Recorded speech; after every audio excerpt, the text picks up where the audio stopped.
You should push yourself beyond your limits of tolerance in your 20s to find out where it is.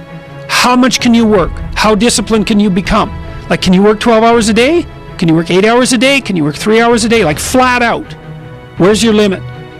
And how much work can you do, and how much socialization? You should find out.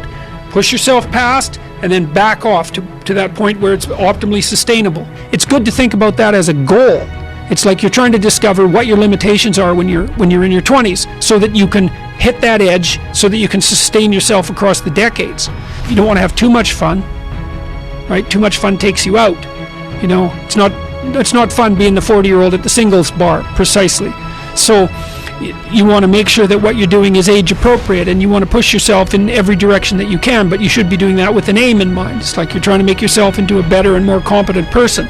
And so some discipline along with the fun is a good idea.